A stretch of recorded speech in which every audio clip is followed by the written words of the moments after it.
जय हिंद। एसडी उजाला YouTube channel में आप सभी का स्वागत है। आज हम ITI first year electrician trade का सेफ्टी प्रैक्टिस हैंड टूल्स का सेमेस्टर 1 मॉड्यूल नंबर 1 का क्वेश्चन सॉल्व करेंगे, जो कि आईटीआई फर्स्ट ईयर के लिए एग्ज़ाम की दृष्टि से बहुत ही महत्वपूर्ण है। तो आप लोग इसे ध्यान से पढ़ेंगे। चलिए स्टार्ट करते हैं।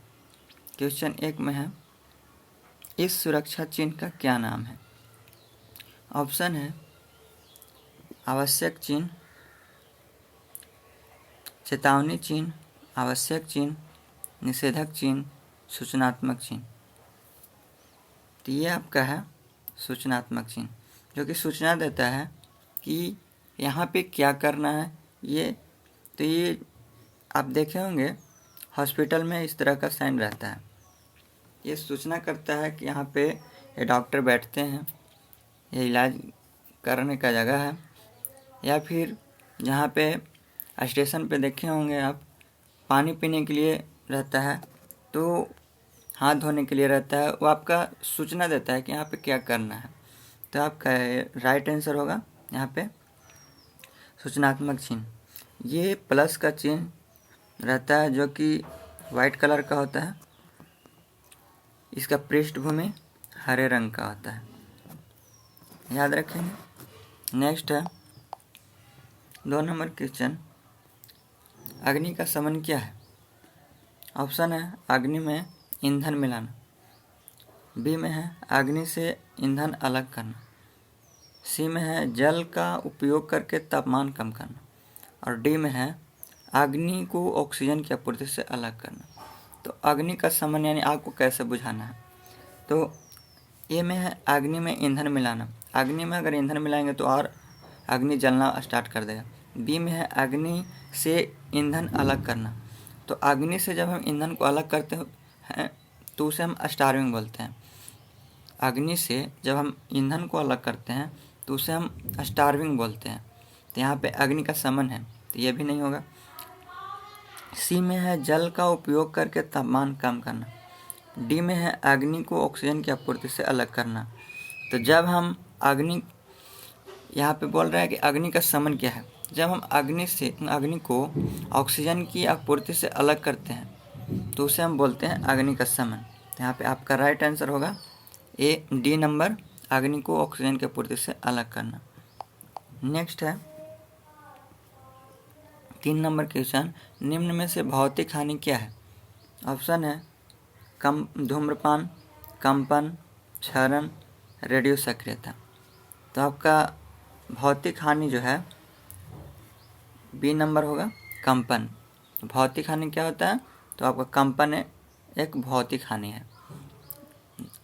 नेक्स्ट है 4 नंबर क्वेश्चन, निम्न में से अग्निरोधक को उपयोग करने का सही क्रम क्या है? ऑप्शन ए में है खींचना, निशाना लगाना, दबाना, घुमाना, बी में है खींचना, निशाना लगाना, घुमाना और दबाना, सी में है धकेलना, व्यवस्थित करना, दबाना और घुमाना, डी में है धकेलना, व्यवस्थित करना, घुमाना, अनुक्रम। तो अग्निरोधक का जो उपयोग करते हैं चलाने के लिए, कैसे अग्निरोधक को उपयोग करते हैं, तो इसका सही क्रम होता है, सबसे पहले उसको खींचना होता है, उसमें एक पिन लगा रहता है, उसे हम खींचते हैं। उसके बाद हम निशाना लगाना स्टार्ट करते हैं, तो उसके बाद निशाना लगाते हैं, उसके बाद दबाते हैं, उसके बाद हम घुमाना स्टार्ट करते हैं। तो आपका राइट आंसर होगा ए नंबर, खींचना, निशाना लगाना, दबाना और घुमाना। नेक्स्ट है 5 नंबर क्वेश्चन, 5S संकल्पना में निम्न में से कौन सा चरण स्टैंडर्डाइजेशन को इंगित करता है? ऑप्शन है प्रथम चरण, द्वितीय चरण, तृतीय चरण, चतुर्थ चरण। तो स्टैंडर्डाइजेशन को इंगित करता है चतुर्थ चरण। तो आपका राइट आंसर होगा चतुर्थ चरण। याद रखेंगे 5S संकल्पना में स्टैंडर्डाइजेशन जो होता है चतुर्थ चरण होता है। नेक्स्ट है 6 नंबर क्वेश्चन, कौन से प्लायर का उपयोग तार के हुक और लूप बनाने में होता है? ऑप्शन है flat knows plier, long nose plier, round knows plier, diagonal cutting plier.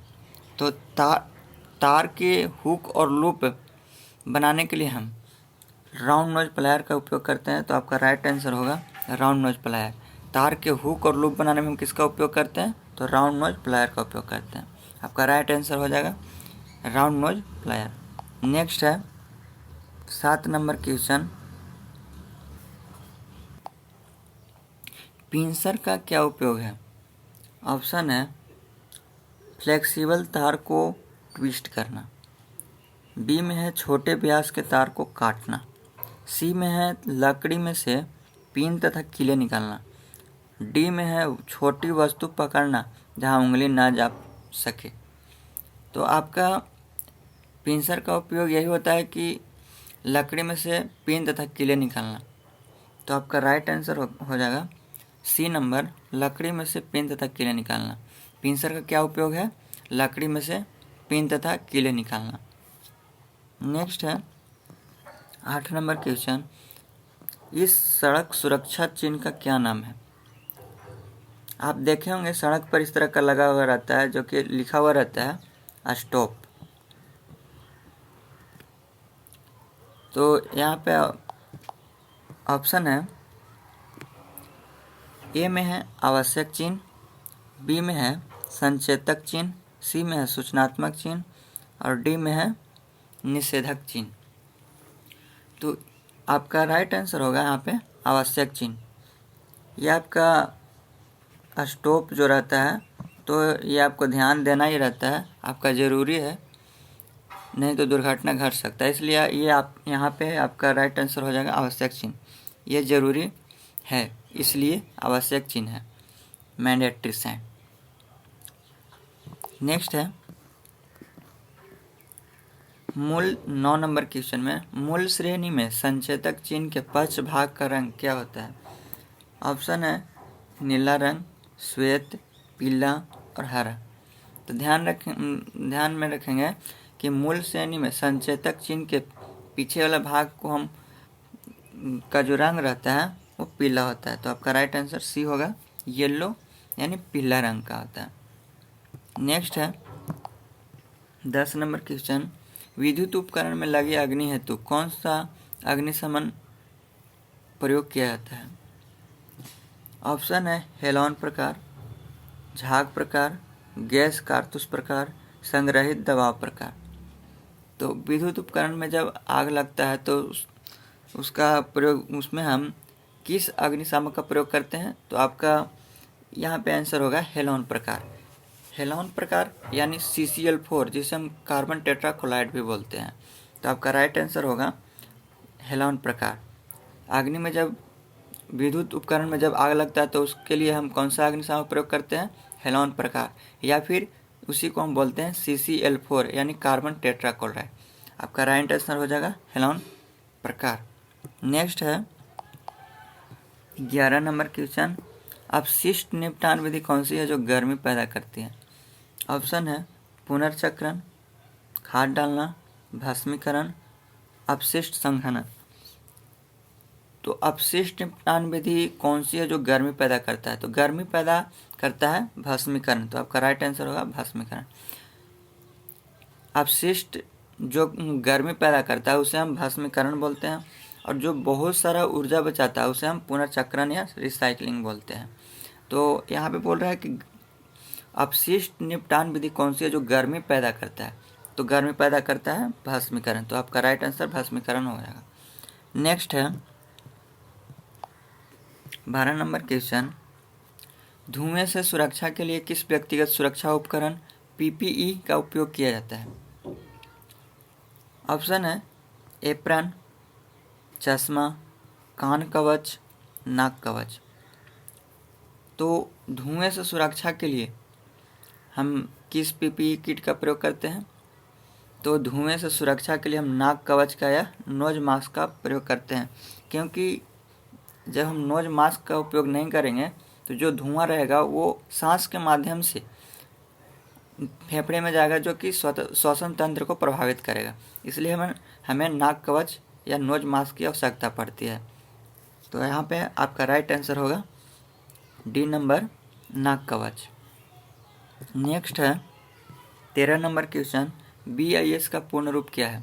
Option है board of Indian standard, B में है bureau of Indian standard, C में है बोर्ड ऑफ इंटरनेशनल स्टैंडर्ड और डी में है ब्यूरो ऑफ इंटरनेशनल स्टैंडर्ड। तो आपका राइट आंसर होगा BIS का पूर्ण रूप होता है ब्यूरो ऑफ इंडियन स्टैंडर्ड। तो बी नंबर आपका राइट आंसर हो जाएगा। याद रखेंगे BIS का पूर्ण रूप क्या होता है? Bureau of Indian standard. Next है 14 नंबर क्वेश्चन, भारी भार उठाने और स्थानांतरित करने के लिए किस पद्धति का उपयोग करते हैं? तो ऑप्शन है विंच, डी में है क्रेन और स्लिंग, बी में है क्रेन और स्लिंग, सी में है लेयर और रोलर्स, डी में है मशीन चालित प्लेटफॉर्म। तो आपका राइट आंसर होगा भारी भार उठाने और स्थानांतरित करने के लिए, यानी एक जगह से दूसरे जगह ले जाने के लिए हम भारी जो सामान है उसे हम एक जगह से दूसरे जगह किस के माध्यम से ले जाएंगे? तो ऑप्शन नंबर बी आपका क्रेन और स्लिंग के माध्यम से हम भारी सामान को एक जगह से दूसरे जगह ले जाएंगे। तो आपका राइट आंसर बी होगा क्रेन और स्लिंग। नेक्स्ट है 15 नंबर क्वेश्चन, आग बुझाने में स्टार्विंग क्या है? ऑप्शन है अग्नि में ईंधन मिलाना, बी में है अग्नि से ईंधन अलग करना, सी में है जल का उपयोग करके तापमान कम करना, डी में है अग्नि को ऑक्सीजन की आपूर्ति से अलग करना। तो आग बुझाने में स्टार्विंग, इससे पहले हम बताएं अग्नि का समन क्या है। अग्नि से जब हम ऑक्सीजन की आपूर्ति को अलग करते हैं तो उसे हम अग्नि का समन बोलते हैं। और यहाँ पे बोल रहे हैं आग बुझाने में स्टार्विंग क्या है? जब हम अग्नि से ईंधन को अलग करते हैं तो उसे हम स्टार्विंग बोलते हैं।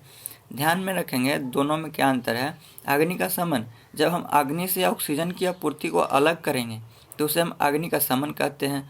और स्टार्विंग क्या है? तो जब हम अग्नि से ईंधन को अलग करेंगे, जब हम अग्नि से ईंधन को अलग करेंगे तो उसे हम कहते हैं स्टार्विंग। तो ध्यान रखेंगे आपका आंसर यहाँ पे होगा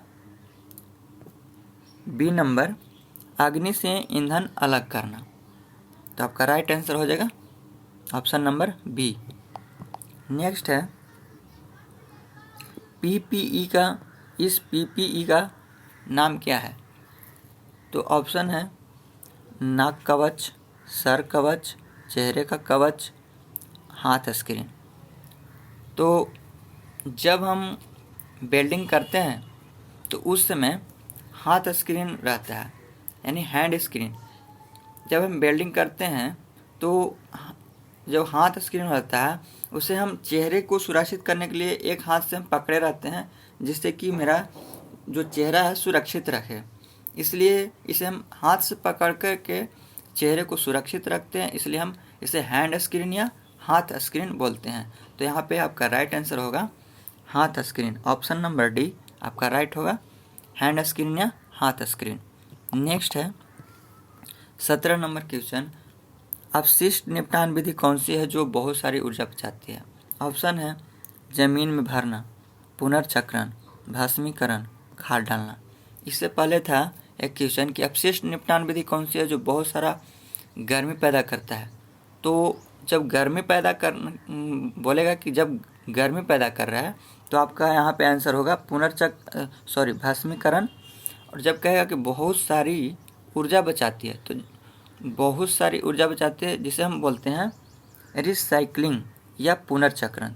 तो यहाँ पे आपका बोल रहा है कि बहुत सारी ऊर्जा बचाती है, तो आपका राइट आंसर होगा यहाँ पे रिसाइकलिंग, पुनर्चक्रण। नेक्स्ट है 18 नंबर क्वेश्चन, किस प्रकार के कृत्रिम श्वसन विधि का उपयोग उस पीड़ित के लिए करते हैं जिसकी छाती और पेट में चोट हो? ऑप्शन है सेफर विधि, मुंह से मुंह विधि, मुंह से नाक विधि। और डी है नेल्सन की भुजा ऊपर पीछे दबाव विधि। तो जब पीड़ित के छाती और पेट में जब घाव होता है तो उसे हम सिल्वेस्टर विधि बोलते हैं। जब पीड़ित के छाती और पेट में जब घाव होता है तो उसे हम सिल्वेस्टर विधि बोलते हैं, जो कि इसमें हम उसे पीठ के बल सुला देते हैं। और ये जो होता है छाती और पेट में जो चोट होता है, पीठ के बल सुलाने के बाद ऊपर से कोई दिक्कत नहीं होता है, इसलिए हम उसे पीठ के बल सुलाते हैं, जिसे हम सिल्वेस्टर विधि बोलते हैं। तो ये आपका यहाँ पे राइट आंसर डी हो जाएगा। ए में है सैफर विधि। सैफर विधि जब पीड़ित के शरीर में जब पीठ में जब चोट लगता है या घाव होता है तो उसे हम सीने के बल सुलाते हैं, ताकि पीठ में कोई उससे दिक्कत नहीं हो, तो उसे हम सीने के बल सुलाते हैं।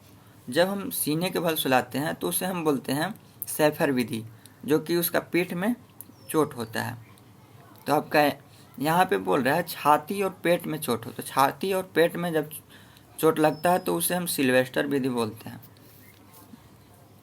सिल्वेस्टर विधि को ही नेल्सन की भुजा ऊपर पीछे दबाव विधि भी बोला जाता है, ध्यान में रखेंगे। नेक्स्ट है 19 नंबर क्वेश्चन।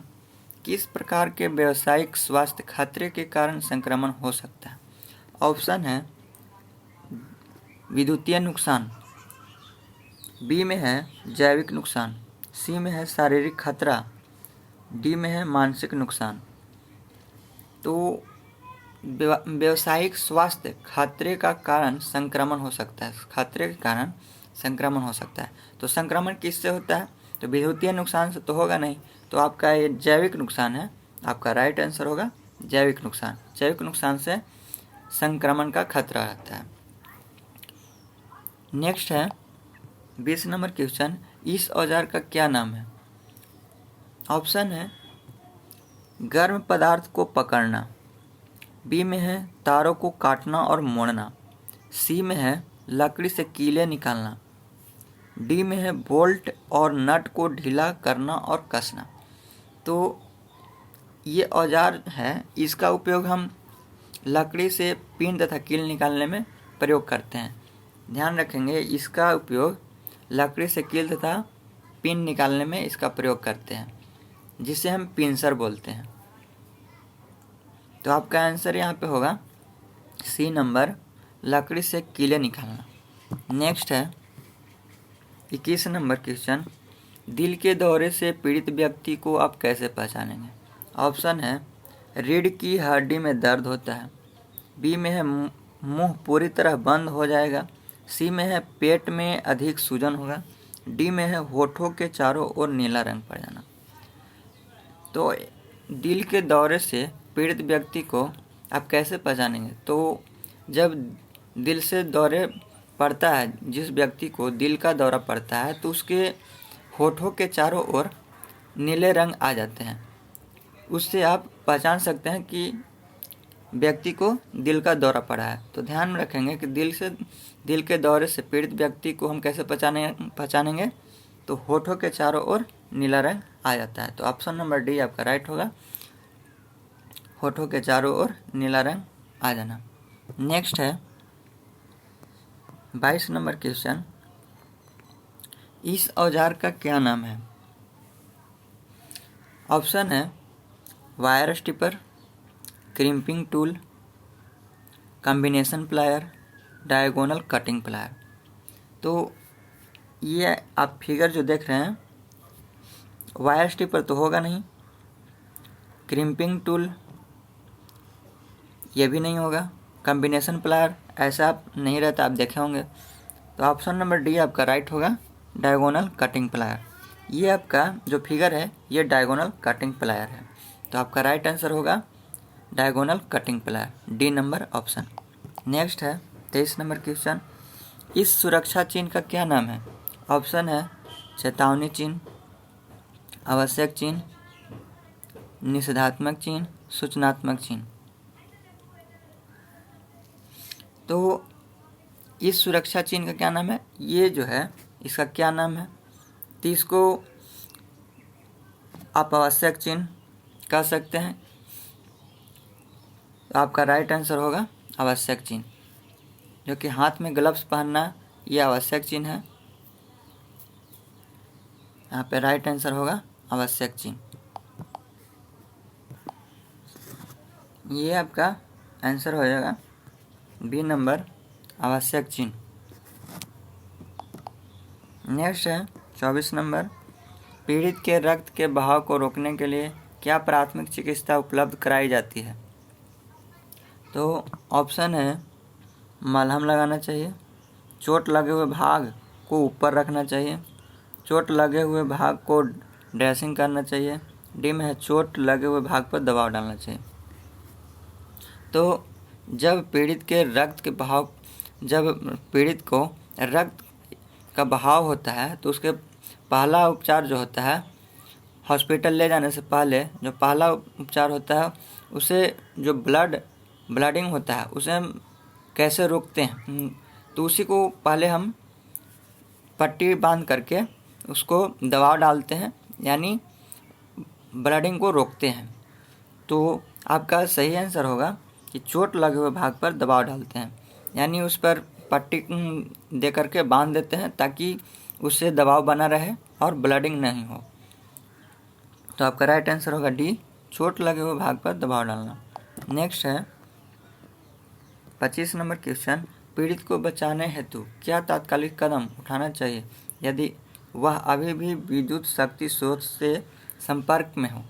यानी जब किसी को बिजली लग रही हो, यानी बिजली में मतलब वो सटा हुआ है उसमें, तो उससे हम कैसे जो है तात्कालिक कदम उठा सकते हैं उससे बचाने के लिए। तो ऑप्शन है आपका हाथों द्वारा खींचा जाए या धक्का दें, बी में है अपने प्राधिकारी विद्युत झटके के बारे में जानकारी दें, सी में है किसी को उस व्यक्ति को छुड़ाने हेतु बुलाएं, डी में है संयोजक को अलग करके शक्ति आपूर्ति को बंद करें। ए में करें हाथों द्वारा खींचे या धक्का दें। तो जब हम कोई बिजली से सटा हुआ है तो उसको हम हाथों के द्वारा कैसे धक्का देंगे, जब हम हाथ से धक्का देंगे तो हम भी उसमें सट सकते हैं, इसलिए हाथ से धक्का नहीं देंगे। ऑप्शन नंबर ए आपका गलत होगा। बी में है अपने प्राधिकारी विद्युत झटके के बारे में, यानी प्राधिकारी जहाँ पे उसका जो काटने वाला जो रहता है मेन स्विच रहता है, वो बोल रहा है कि वहाँ पे उसको जानकारी दें। उतना करने में हो सकता है जो बिजली से सटा हुआ है वो मतलब मर भी सकता है, इसलिए ये ऑप्शन भी गलत है। सी में कह रहा है किसी को उस व्यक्ति को छुड़ाने के लिए बुलाएं, तो ये भी नहीं होगा। डी में है संयोजकों को अलग करके शक्ति आपूर्ति को बंद कर दें, तो ये आपका राइट आंसर होगा।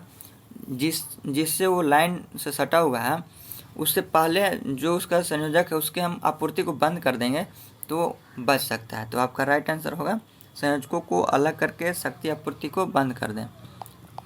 नेक्स्ट है 26 नंबर क्वेश्चन, इस संचेतक चिन्ह का क्या नाम है। ऑप्शन है विद्यालय, संरक्षित, असंरक्षित, पैदल क्रॉसिंग। तो ये आपका जो साइन है ये पैदल क्रॉसिंग का है, तो आपका राइट आंसर होगा डी, पैदल क्रॉसिंग। नेक्स्ट है 27 नंबर क्वेश्चन, यदि पीड़ित को सिर में चोट लगी है और वह मर रहा है तो उसके लिए स्वर्णिम घंटा कौन सा होगा। तो आपका ऑप्शन है पहले 15 मिनट, बी में है पहले 30 मिनट, सी में है पहले 45 मिनट और डी में है पहले 60 मिनट।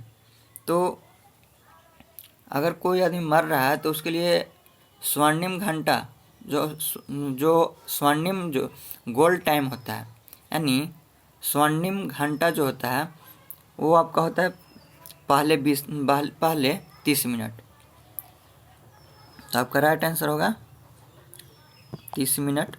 नेक्स्ट है 28 नंबर क्वेश्चन, पीड़ित कि कौन सी स्थिति को कोमा कहा जाता है। ऑप्शन ए में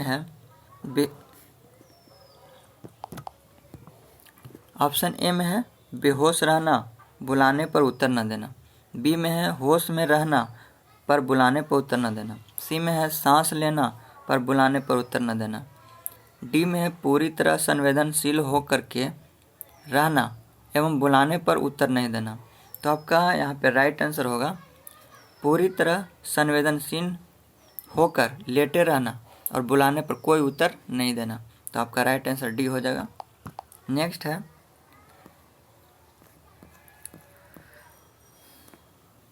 तो आपका आज यह क्वेश्चन यहीं तक करते हैं। नेक्स्ट हम अगले वीडियो में करेंगे। Thank you.